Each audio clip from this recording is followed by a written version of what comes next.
Fundamentals Test 2 from chapters 4 through 6 of this Haldeman textbook. And these right here are going to seem like sort of no-brainer stuff, but it's really important. It's a foundational part of what you're going to be looking at. Professionalism. And includes what? A, taking responsibility, not blaming other people. B, becoming a teammate with your coworkers. C, keeping your word. All of these. One of the things that everybody knows, everybody should know, is that if you always tell the truth, you don't have to say, I swear, when the chips are down. You know what I mean? And I had a situation where there was a customer that claimed that I hadn't done some work, that basically we had to pull the alternator off of another vehicle and put it on this vehicle, and because the kid didn't have the money to pay for it, we had to put the alternator back on it that came on it because he didn't have the money to pay the bill. I don't know why he said to go ahead and fix it. And then once we did that, I was a little bit ticked off when I put the alternator back on, so I tightened all the bolts real tight. I mean, you know, I had this big old air tool that somebody found in a Ford pickup that had come off the assembly line, and boy, was it a stud. I mean, this thing was something else. And I tightened the crud out of them bolts because I was ticked off because I was I had to undo all the work for free. See, I didn't get paid for either part of it. And so when they took it to the shop, the alternator shop was startled at how tight the bolts were. And they felt like if somebody had the alternator off, then the bolts wouldn't be that tight. Because I had them factory tight, man. You know, I just tightened the crud out of them. And so they told the boy that we probably didn't even do what we said we did. So the general manager comes out there and he puts me and that guy face to face. And he said, they said, Joe? I said, I did it.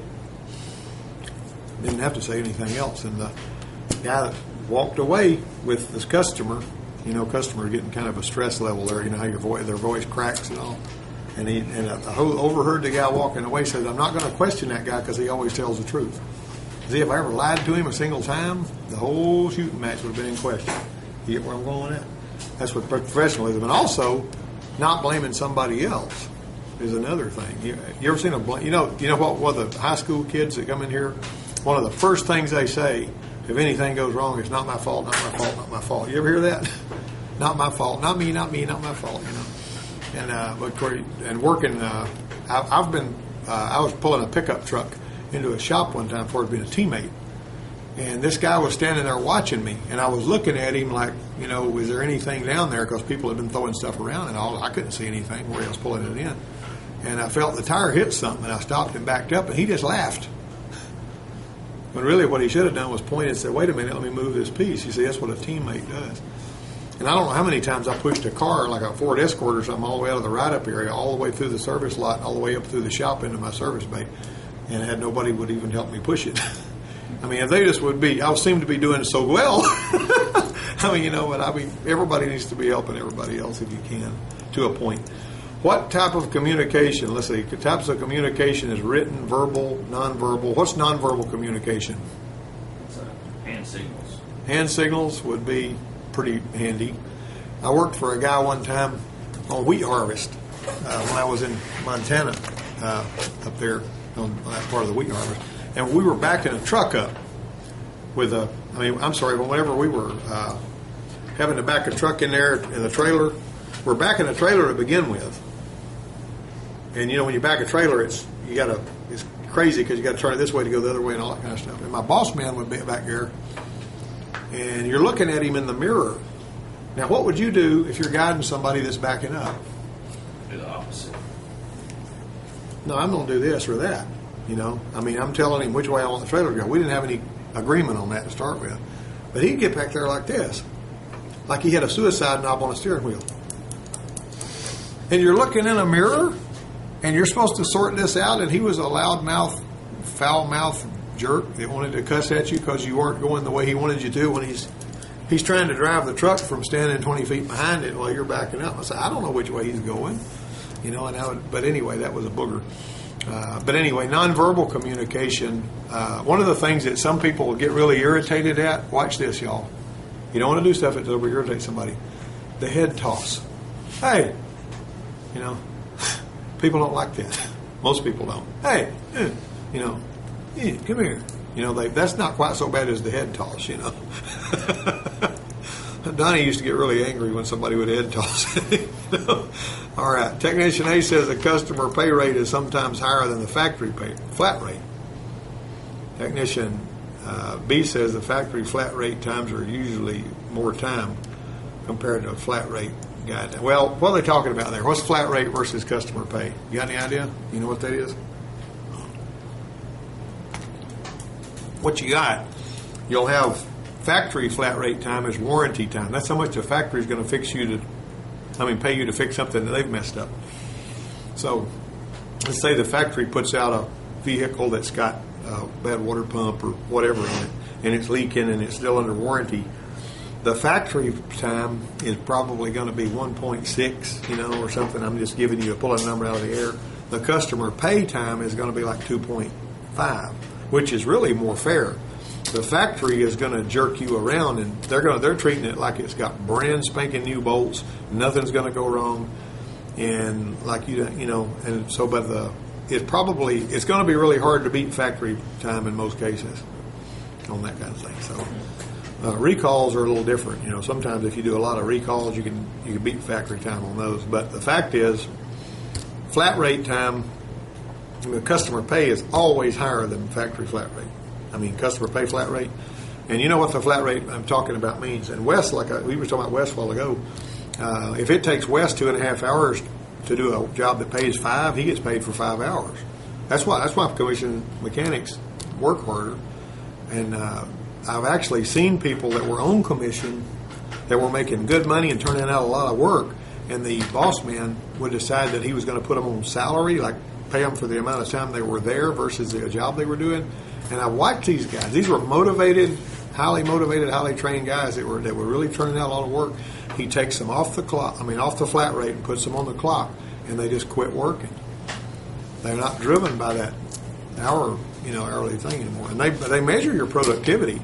They don't care how you're getting paid. They're looking at your productivity. If you're there 45 hours, they're going to look at how many hours you've turned. Now, if they're throwing you one oil change after another, unless you're actually upselling quite a bit, you're not going to be able to be all that productive doing oil changes, because oil changes are a necessary evil. There's something that has to be done, and oil changes usually cost the shop money to do. The shop don't make nothing off oil changes, because they're not typically. I guess you can if you upsell properly. If you see stuff that's wrong legitimately. I'm not talking about selling them stuff they don't need. Or not like that, but if you look under their car and you get a good front to back, and you say these tie rod ends are wore out, flop, flop, flop, wants to do something like this where they come apart and you die, show it to the customer, tung, tung, tung, tung, tung, just walk out. This is your car, look at how loose this is. Don't you want us to fix this? If they don't want to fix it, it's on them, basically. But I'm going to have to go into the whole thing about that. But that's technician A only. That's a crazy worded question. Just put A down there. Housekeeping duties of a technician include keeping the items off the floor, which includes air hoses and drop lights. How many times you walk through here and somebody's left air hoses wadded up all over the floor where they just left, and drop lights and stuff. And not only this, and this is another thing. When we do oil changes here, almost nobody will throw away their old oil filter, their old oil bottles and their box that the oil filter came in. They just leave it laying on the bench. I don't know what's up with that. You know what I mean? If you keep it clean, you don't have so much cleaning to do at the end of the day. Let me tell you something else about tools. If you roll your tool tray over there, it's got the tools in it, and if you pull a tool out and you use it, put it back on the place where it was. And at the end of the job, you don't have to gather all of your stuff up. It's already back where it went. You saved yourself time, and you know where all your tools are. But if you lay them all over the place, under the hood, you're probably going to leave some of them under there and close the hood and drive out of there, with them under the car. And why are those black wrenches? You ever seen them black wrenches they sell? Those are a bad idea because they really like to hide. Okay. Clean the floor. Keep the work area clean. That's all of the above. These questions seem like no-brainers. Let's just go on through them. But there's a lot of stuff I need to say here. Which of these tactics is involved with skillful listening techniques? Eye contact, listen with an open mind, both A and B. I will tell you this. Customers can tell if you're listening with a closed mind. If you've already decided what your judgment's going to be. They can tell that. You know, they may not be Cal Lightman from Lie to Me, but they can tell when you're paying attention and when you're listening usually. And you got to listen and give them the benefit of the doubt. Here's a little example of that. This guy came in here with with an engine oil leak that was pretty bad. It was a rear main seal. We had to pull the transmission out, kind of like y'all are getting ready to do on that Blazer. It was one just like yours, by the way, except it was a 2-door. So the one that y'all getting ready to do. And Ray was a guy in here, and he pulls the transmission out. He puts it back in. The oil leak's fixed. Well, when he initially put it back in, he had, pinched a wire harness a little bit, but he didn't hurt anything. So he had to fix that. And we drove it around. Everything's fine. So one of the things that tends to be annoying to the mechanic is when a customer comes back and says, hey, I've got problems now that I didn't have before. Because they're saying, oh, great, now they're trying to get something for nothing. Well, this guy said, and you may have heard me mention this before, but this guy says, when I punch the button to open my hatch, it doesn't work anymore. It used to, but now it doesn't work. He says, and I can't open it with a key. So the only way I can get in there is by punching the button. The lock was messed up on it. He said, I don't even want the lock fixed, but I would like to be able to open it with a key. With that push button, and I used to be able to do that. And I was sitting here thinking, how in the Sam Hill could we have caused that? This is an electrical problem. And it turned out, I listened with an open mind. In the back of my mind, I didn't let him see me. I'm rolling my eyes thinking, we can find out what's wrong with this, and it doesn't matter because we need to be able to do this sort of stuff. But could we really have caused that by pulling the transmission out? Well, yeah, we could. Because that particular vehicle, the hatch won't work unless it's in park. Same problem intermittently. And he didn't plug the neutral safety switch in good. It was plugged in good enough so the car would start, but the ground that was fed to that latch in the back wasn't getting the ground. And whenever we plugged that in good, that thing would work. You see what I mean? So you'll be thinking, now what's really bad is when you say, well, we didn't cause that and we don't have time to fool with it, and he goes to another shop and they find out you did cause it, it makes you look like an idiot. You see what I mean? It's a whole lot better if he's bringing it back, give him the benefit of the doubt, have a look at it because you might be surprised, you see. All right, now then. Now I have seen them where people would come in and they would try to get something for nothing, but you just basically have to lay it on the line that way, When speaking with a customer, Technician A uses profanity only if the customer uses foul language first. Technician B says it's okay to use profane language with younger customers because they can relate better. You don't ever use foul language. Don't ever use foul language, whenever. And I've actually been out there one time. There was this guy, and I hadn't even worked on his truck. Hadn't even worked on it. Service writer brought him out there, and he says, my truck is transferring fuel from the back tank to the front tank. What do you suppose is wrong with it? And he was a kind of an older man and, kind of a foul mouth and all. And I said, when I've seen that, it's typically that tank switching valve gets damaged on the inside and it starts transferring fuel. That's really all it can be. But the way I came across, I said, when I've seen that, that's always been what I've found it to be. And I usually put one of those on there and then make sure that's what it was. Well, to him, that sounded like you're just poking in the dark and charging him a bunch of money. And so he says, how did he put that? He says, you're not going to guess or poke around and spend my money just guessing at something or something like that. And then he called me an SOB. That was just the way he talked to people. But I looked at the service writer and I said, I'm through talking to this guy. You can take him back up front. And so he took the guy back up front. And as it turned out, the guy wound up having to go somewhere else to get his truck fixed because the service writer wouldn't write the ticket. And he wanted to talk to me again. The service writer said, no, I'm not taking him back there again. You've already, the guy was always a jerk. He was like that when he came in there. There was another guy that came in there, and he had a motorhome, and he let that thing sit. It had a big old Holly carburetor on it. And he let it sit and it had an electric fuel pump in the tank. He let it sit for months at a time before he drove it. What happens with it when you let it sit for months? You don't put fuel stabilizer, the gas gets rotten. The carburetor gets all clogged up with stuff, and it's running bad. So he'd bring it in, and I'd build the carburetor, wash it out, get all that varnish out of it, and get it all running good again. He'd take it and go again.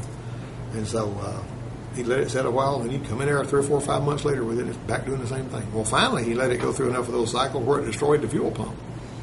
And they had a new procedure there at the dealership where they were wanting to collect the money for the parts before they ordered the parts, because a lot of people, they had $20,000 worth of parts people had ordered didn't pick up, and they were stuck with them. Some of it they couldn't send back, and so they would make the customer pay for it up front, just because they got tired of that nonsense. You see, all right. So what happened was, I made the judgment that it needed a fuel pump because it didn't have any fuel pressure, and they wanted him to come pay for the pump before they'd order it, and he was out there getting loud and ugly and angry with the service writer. And, big old guy. And I went over to the service writer and said, "You can't handle this." I said, "You need to go get Roger." Roger was the service manager. And so he told Roger exactly what was going on. And Roger came out there and told that guy to take his motor home somewhere else. We weren't going to fix it. We weren't ever going to work on it again. Well, anyway, that's the kind of thing. See, you got to kind of know when to pass it up the line, but you don't ever need to light off on anybody. You know what I'm saying? Clocking off on somebody, let the boss man do that if he needs to, but just leave it to him. That's what I'm saying. I wasn't going to argue with that guy because he was mad. "I'm not paying for this part until it comes in." Yeah, and all that kind of stuff. But anyway, got to treat everybody the same. Okay, how many ASE tests have to be passed to be a master automotive technician? 8. 8. Mm-hmm. He's right about that. 8. Got to have 8. It's always good once you get your 8 to go for 9. I've got 10 ASE certifications, including light vehicle diesel. But the light vehicle diesel is kind of a window dressing thing, They just came out with that a while back, and I went up there and took that. How many years of experience are required to achieve ASE certification? 2. 2 years. You got to have this program. If you go start to finish in this program and you get your certificate, it's worth a year of that. You know what I'm saying? If you go through the NATEF program, which is tied in with ASE, see NATEF and ASE, see that ASE certified training program sign and NATEF on the bottom right? It's evaluated by NATEF so that it meets their standards. So if you go through my program here, you got a year, and when you put in another year in the field and you've got your, like Jesse James out there did, you get your patch then. Now you'll get your paper saying you passed the test, even if you don't have the 2 years. And you can take that paper over there and throw it on the counter in front of the guy that's going to hire you, and that's going to carry some weight there. All right, let me come on down. Credit for how many years of work experience? 1 year. All right, that's basically that's NATEF certified automotive training. Technicians should do all the following to prepare for the ASE test except eat a big meal. What happens if you eat a big meal? You get sleepy. Yeah, foggy-headed. You're not thinking clearly. You're supposed to have your photo ID, entry ticket, and number 2 pencils. That's kind of changed because, you still got to have a photo ID, but they've got, since they're giving these tests on computer over there at that test center on Montgomery Highway, you can take it just about any time of the year, but you have to apply for a spot. They got a bunch of little places, computers set up to do it, and when you go in there, that guy, he makes you empty your pockets into a locker, and that's including your cell phone and anything you got in your pocket. All you're allowed to have in that room is a pencil. And whenever you get through with that, he runs a wand over you just like the guy at the airport does. And then when you go in there, you can put on earmuffs or whatever and all that. But anyway, Brandon will be taking the one for parts here, I imagine, pretty quick. Hey, that right, Brandon? All right. I didn't know if he could hear me or not. Okay. How can a technician register to take the ASE test? You can either do it by phone, by mail, or on the ASE website. I always go to the ASE website and do it. According to technicians that take the exam, which question type is the most difficult? Which one do you guys like? Which one do you not? Which one do you like the least? I think it'd be the technician A, technician B would be the trickiest on there. The reason for that is it's like 2 questions. You've got to evaluate both answers and see which one's right and which one's wrong, or if they're both right or both wrong. And boy, do they ever load those tests with a technician A and B questions, I have never, I'm going to knock on Formica here, but I've never studied for an ASE test and I've never failed one. So just You know, if you're coming out of this program and you've been hitting these books the way you were supposed to, then you'll pass those tests because we're saturating you with what you need to know to pass them. And these are NATEF specific books. The study guides are pretty doggone expensive if you buy them, you know. But these books right here, you know, these books cost over $100 a pop, you know, and they're just as good an ASE study guide as you're going to get. That one there that you've got is a really good ASE study guide book. All right. Okay. Technician A says you only have to pay for a test one time. If you fail to take it again, you can take it again for free. That's not right. Technician B says a photo ID is necessary. Yeah, you got to have a photo ID. Some of these questions are a little bit antiquated because they don't use paper and pencil tests anymore. Everything's on computers. Two technicians are the best thing about the computer test too, though, is you get to look at the score as soon as you're done with the test. You get me? You're going to see the score as soon as you're through with the test. On paper and pencil tests, you have to wait 6-8 weeks before they send you the thing. All right. But you still get the same certificates and everything either way. All right. Two technicians are discussing the safe use of a wrench. Technician A says a wrench should be pulled towards you. Technician B says a wrench should be pushed away. Should you pull or should you push? Isn't that how you end up biting the wrench, is by pulling? Well, if you have a choice, I'd say pull because you have more control. You do, yeah. Your pulling is better than pushing. But this sounds good from a tool salesman's perspective, but there are sometimes you don't have a choice. There are sometimes you can't pull. You're going to have to push sometimes. I'm sorry. Because if you're in an engine compartment down in there, if you're in a place where you're having, so if you have to pull, if you have to push, you just got to push. But what happens if it breaks loose all at once? Your knuckle gets against something, right? Of course, you kind of get used to that. It doesn't bother you. Somebody that's not used to skinning their hand, you'll see them skin their hand, and then they'll get all shaky and everything and bothered. And a guy that's used to skinning his hand, he'll pull that piece of hide off and keep on working. It won't even pay any mind to it. Yeah, but what I did one time, though, on a forklift I was working on, I had a big old wrench about this long, and I was breaking a hydraulic line loose on it. And it was one of them situations where you had to push. There wasn't no pulling to it. And I didn't have the power in my arm to break that thing loose. It just wouldn't move, you know. So I get down on my back, and I put my leg against it and push that wrench. And when it broke loose all at once, and I hyperextended my knee. That was hard on me. I had a terrible time. I was running a mile every morning before that, and I couldn't run for a long time after that. Okay. Of course, you know, whenever you're 20 years old, like I was then, you think you're bulletproof anyway. But you find out you're not when you hyperextend your knee. Exhaust hoses should be used because one of the exhaust gases can be deadly.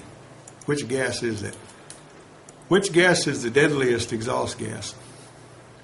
You got hydrocarbons, which is unburned fuel. That'll be you'll be smelling the gas, or you'll see the black soot. You got carbon dioxide, which is really what you're breathing out, which is not particularly dangerous, nor is it harmful to the environment, contrary to what you hear on news and everything. Oxides of nitrogen, you're not typically going to have that when you're just sitting there idling and all that much. But carbon monoxide is the dangerous one. Why is it so dangerous? Why is carbon monoxide so bad? You can't smell it, taste it, or its presence is just, you just won't notice it, and then you just get all messed up. It'll kill you. You shall surely die. Those people in the mines, you know what they do? They have little canaries down there with them. And when canaries keel over, they say, we better get some air blowing through here, because a canary, usually dies first, They do that something with a canary used to do with oil rigs or something. Mm-hmm. Similar. It's a similar situation. You can have carbon monoxide out there too. Process of combustion occurring without an open flame is called what? Is that cold fusion? Spontaneous combustion. Spontaneous combustion. If you could get cold fusion to work, you could power a whole city with a power plant the size of a pack of cigarettes. Which item is usually not included in a first aid kit? Fire blanket. You don't usually have a fire blanket. Proper working level is what? Where? Waist high. Yeah, sometimes you have to work above your head. Sometimes you have to work at knee high. You know what's funny to me? I can tell the guys that are used to tinkering with stuff in their yard because they'll pull a car up on one of our lifts out here, and they'll raise it up about 20 inches off the ground, and they'll squat down or sit on the ground. All you got to do is raise it up about waist high, and you can stand flat-footed. So, and also a wise thing to do if you're doing some engine work on a car that's kind of low, like a sports Nissan Sentra or whatever. If you got it on your lift, raise the thing up about waist high, so you can just stand there and work on it, and you don't have to bend over and put a strain on your back. At the end of the day, if you've been bending over all day, you're going to have a sore back. It's not maybe permanently sore, but there's no point in having a sore back. You can get out of it. That's also when you're lifting stuff. When hammering an aluminum part, it's best to use it with what? Use what? Plastic mallet. I would say a plastic mallet instead of a steel hammer or an iron hammer. And Technician A uses 3-prong electrical cords when possible. Technician B uses double insulated electrical tools. Both of those guys are right. One time, my dad had an old drill that was about 30 years old. It had a metal housing on it. And also, the doggone cord the third prong was clipped off, for whatever reason. And I was under there, and it was kind of dumb. I'm under here drilling. I was building my house, and I'm here, had this drill of his, and I'm on my knees in this wet dirt, and that thing was firing me up. You can die like that. But this other guy, I'm going to tell you this brief story when you're done here. Howard was a guy that I worked with at Lincoln Mercury Place back in '83, I guess it was.